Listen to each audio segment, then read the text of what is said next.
Hi, this is Farooq. Welcome to the Sensibility Podcast.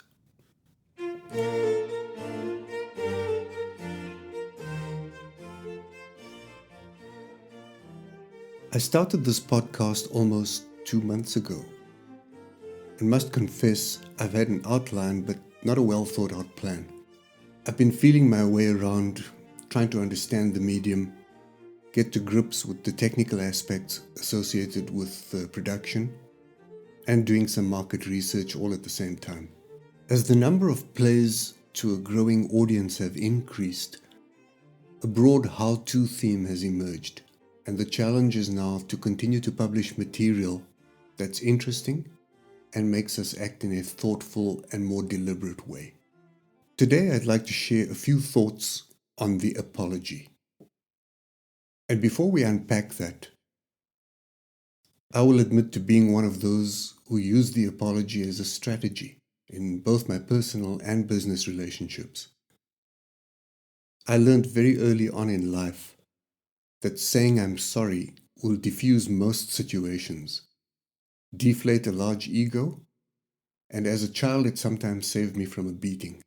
It was many years later that I thought more seriously about being sorry, became aware of how people apologize differently, and how to spot a genuine and sincere apology. A few years ago, someone I knew said very casually, "I'm sorry for upsetting you." And I immediately felt my temperature rise. And to those 5 words, my mind quickly added a string of others. And I remember thinking at the time, you didn't upset me. You offended me.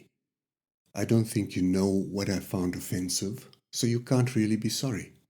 I've also realized as the years pass that people make mistakes all the time. And that doesn't make them weak or bad. It's just how we learn. And even when we don't think we've made an error, others will think that we have. So here's the question for you. If we've done something that offends someone else, even unintentionally, or we feel we are not to blame, should we apologize? I think so.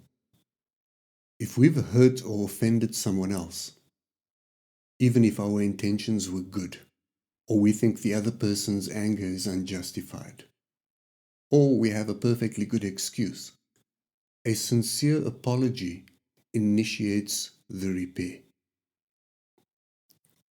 So how does one apologize? I saw a quote on one of my boards on Pinterest the other day that read, "The best apology is changed behavior." And that about sums up today's episode. Let's begin by accepting that impact matters more than intention. And all apologies are not created equal. A good apology is something of an art. So what makes a good apology? Well, after studying that question extensively, Aaron Lazar developed perhaps the most robust criteria for effective apologies. And drawing on Dr. Lazar's work, let me attempt to wrap it up in a 3-step method for making a good apology. I've included a link to his book on apology in the show notes. Firstly, tell the person how you feel. "I'm sorry" is far more effective if we elaborate on feelings of remorse. For example, "I'm so sorry and sad to hear that my lack of tact offended you." Or, "I'm so sorry for being insensitive and embarrassing you." And what you want to do is share how you feel without being defensive. And please don't say anything like, "I'm sorry, okay? You're so petty." Secondly, and this is the most difficult part, admit your mistake and the negative impact it had. And this requires both sincerity and courage because we're admitting responsibility for what we said or did. And it's impossible to do if we don't really think we did anything wrong or if we think our intentions were good. So ask yourself, how does the other person feel? What did I do that caused that feeling? And could I have done things differently? Having acknowledged that, empathize with the offended person. The most important thing that you need to demonstrate is that you are trying to understand how they feel. Don't apologize until you actually do understand how they're feeling. If you can't put yourself in their shoes, your apology will be meaningless. For example, I can see that my comment hurt you and that you're feeling misunderstood and unappreciated. Or, it was wrong of me to raise the issue in front of the team.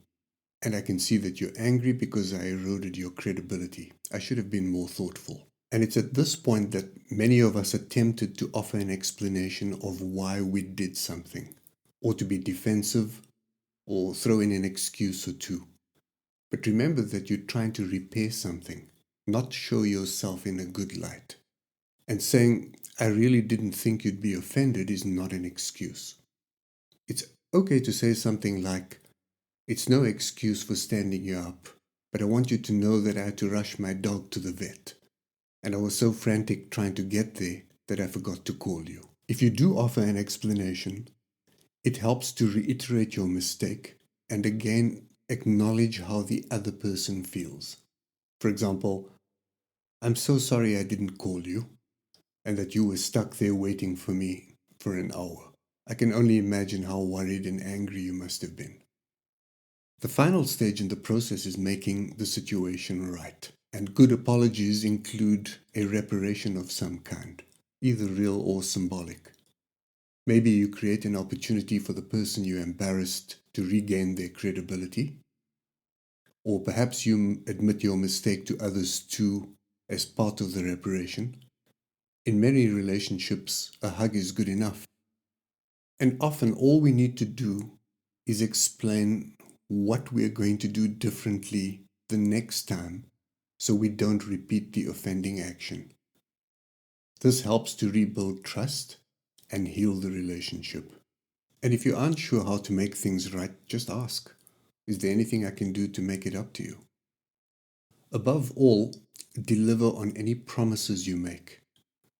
When we feel guilty or embarrassed, sometimes we overcorrect in our attempt to gain forgiveness. If the person is asking for something that you can't give, say so. Or say that you'll give some thought to what you can do to make it up to him or her. Knowing how to apologize is an art and a life skill we should all practice and master. Thank you for listening and subscribing. I have no doubt that you have a friend you'd like to share this episode in particular with. So until next time, take care of yourself, and if you can, someone else too.